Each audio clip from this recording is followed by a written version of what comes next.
Olá, pessoal, tudo bem com vocês? Espero que sim. Aqui quem está falando é a professora Daiane. Estou aqui hoje muito animada porque nós estamos finalizando um ciclo. Nós estamos finalizando na aula de hoje o Plano de Estudo Tutorado, volume 7, do segundo ano do ensino médio para a Geografia. Hoje nós vamos estudar a semana 4. Hoje é a aula de explicação, tá? Na aula de explicação, a gente vai continuar o tema da semana passada, que foi globalização e migração. Reforçando, o que é migração? Migração é o deslocamento populacional pelo espaço geográfico. É isso que é migração. Lembrando que a migração ela pode ser temporária ou permanente, também chamada de definitiva. É importante reforçar que os deslocamentos acontecem por várias razões. Sempre há uma motivação por trás desse deslocamento. E essas motivações foram as mais variadas ao longo da história e continuam sendo as mais variadas. Dentre elas, destacam-se as causas econômicas, que são aquelas mais expressivas como motivadoras de migrações, as político-ideológicas, os desastres naturais, os conflitos militares e também as migrações de ordem religiosa. É importante ressaltar que quando a gente fala de migrações, a gente tem que pensar que existem áreas de onde essas migrações partem. Essas áreas de saída são também chamadas de áreas de repulsão populacional.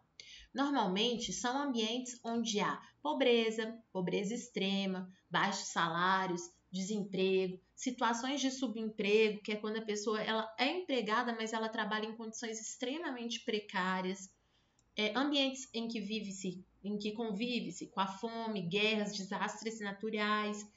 E essas pessoas que vivem nessas áreas de repulsão, quando saem, normalmente saem em direções de atração populacional. Essas áreas de atração populacional são aquelas que apresentam, na maioria das vezes, melhores condições de vida, condições de emprego, salários mais altos, paz e também condição ou sensação de segurança.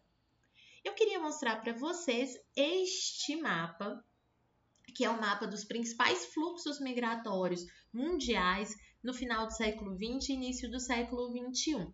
Neste mapa, eu gostaria de ressaltar 3 coisas na legenda. Primeiro, a coloração verde, que representa as áreas de destino, ou seja, áreas de atração. As áreas em laranja, que representam as áreas de saída, ou seja, áreas de repulsão.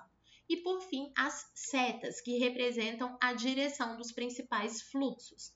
Notem, portanto, que nós temos aqui a América anglo-saxônica, sobretudo os Estados Unidos, como uma importante área de atração de pessoas tanto da China, do Sudeste da Ásia, do México, da América Andina, do Brasil, né?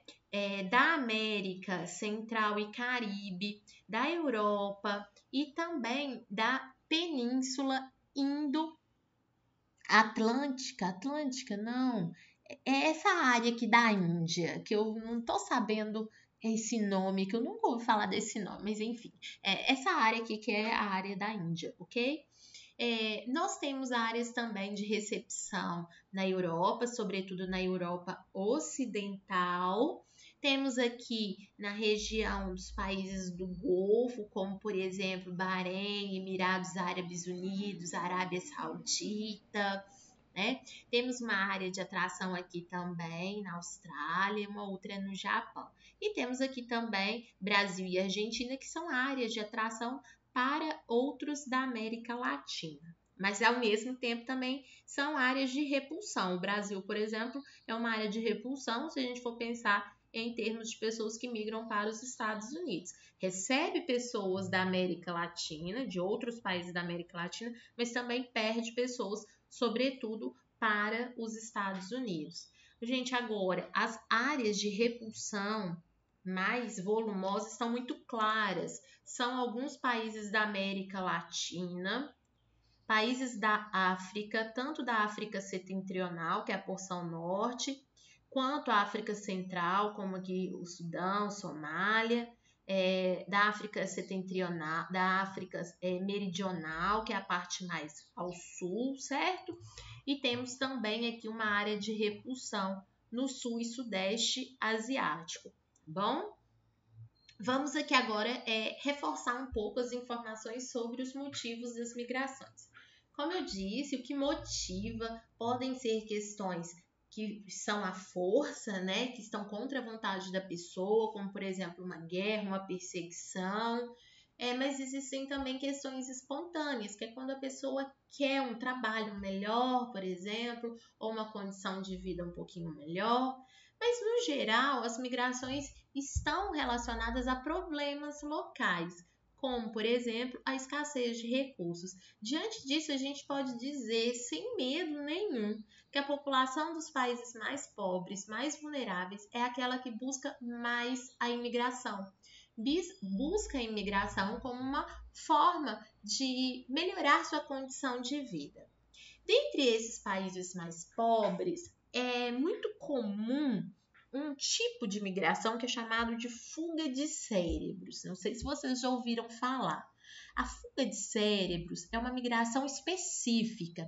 Ela se refere a profissionais, e não é qualquer profissional, é um profissional altamente especializado, normalmente que atuam em áreas do mercado de trabalho que demandam um autoconhecimento no campo profissional, e essas pessoas migram de países mais pobres ou com poucas oportunidades de trabalho para centros mais desenvolvidos, que carecem dessas suas habilidades. Em tempos de Covid, isso fica muito claro em relação a cientistas, em relação a pesquisadores da epidemiologia, pesquisadores da biologia, pesquisadores sobre vacinas. Esse tipo de profissional está sendo muito demandado. Só que é um profissional muito especializado, altamente capacitado. E aí, esse profissional muitas vezes ele não vai encontrar uma oportunidade laboral boa no seu país se ele for um país pobre que investe pouco em pesquisa. Por isso que existem muitos profissionais que saem do seu país e vão trabalhar em outros, porque nesses outros vão conseguir uma melhor oportunidade laboral. A gente tem que pensar que para aquele país que perde esse profissional é muito ruim. Porque é um dano à economia e é um dano ao desenvolvimento desses países mais pobres. Mas a gente também tem que pensar no trabalhador, que ele,